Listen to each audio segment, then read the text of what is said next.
Olá! Hoje a gente vai conversar sobre algo que muita gente sente, mas que nem sempre é fácil de entender. A gente vai olhar para a ansiedade de um jeito diferente, mais de perto, sintoma por sintoma. Pensa nessa mochila invisível. Ela vai enchendo ao longo do dia, sabe? Cada pedra é uma preocupação. Um prazo de trabalho, uma conversa difícil que precisa acontecer, ou aquele simples pensamento. E se eu falhar? E o peso vai se acumulando, até ficar quase insuportável. E aqui que a coisa fica mais cruel. Porque quando a gente olha, não tem mochila. Ninguém mais consegue ver. O peso é só nosso. E essa solidão toda faz a gente se questionar: será que isso é real? Ou eu estou inventando tudo? Então, antes de mais nada, que fique bem claro: sim, é real. Totalmente real. Aquele aperto no peito, a confusão mental, o cansaço que paralisa, tudo isso tem um porquê, tem uma explicação. E hoje a gente vai entender o que esse peso todo está tentando nos dizer. Ok, vamos mergulhar nisso. Para entender os sintomas, a gente precisa voltar um pouco no tempo. Porque a ansiedade, veja bem, não é um erro de fabricação do nosso sistema. Muito pelo contrário. Pensa comigo. Milhares de anos atrás, nosso ancestral que ouvia um barulho no mato e ficava ansioso, corria. Aquele que ignorava, bom, esse provavelmente virava almoço. A ansiedade garantiu a nossa sobrevivência. Nós estamos aqui por causa dela. O problema é que o nosso cérebro antigo não sabe diferenciar as ameaças. Para ele, o perigo de um e-mail do chefe pode disparar exatamente a mesma reação de um predador de verdade. A ameaça mudou, mas a resposta do corpo, essa não mudou. E aqui está o ponto central de tudo. O corpo se prepara para uma guerra que só existe na mente.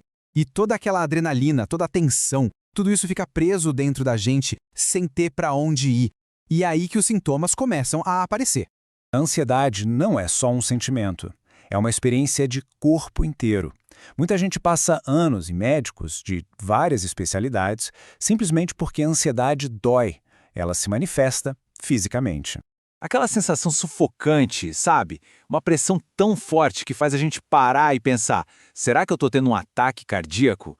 É um dos sinais mais comuns e mais assustadores.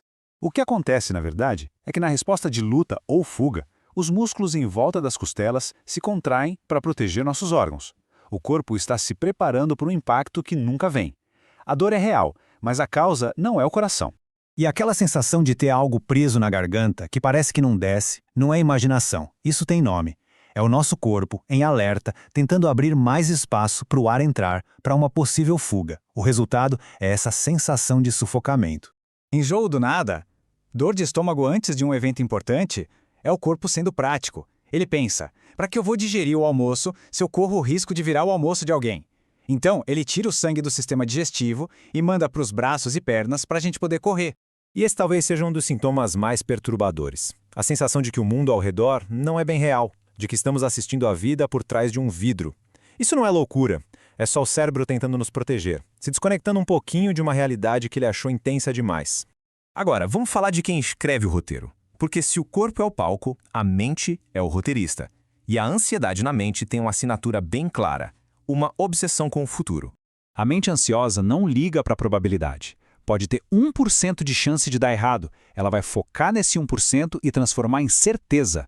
Ela nos paralisa na hora de tomar decisões simples, por puro medo de errar.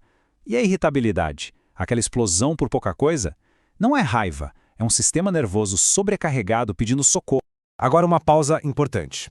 Porque talvez quem esteja ouvindo pense: mas eu sou uma pessoa produtiva, eu resolvo tudo, isso não se aplica a mim. Cuidado. Por fora, a pessoa parece a eficiência em pessoa, o pilar de todo mundo. Mas por dentro, o que move não é a paixão, é o medo. O medo de falhar, a culpa de descansar, o pavor de decepcionar os outros. É uma performance movida pela necessidade de evitar a catástrofe. E essa é a grande mentira que a ansiedade de alto funcionamento conta. Ela se disfarça de competência, mas o custo disso é a nossa paz, o nosso sono, a nossa alegria. É como correr uma maratona com pesos amarrados nos tornozelos, mas sorrindo para a plateia. Então, como a gente sai disso?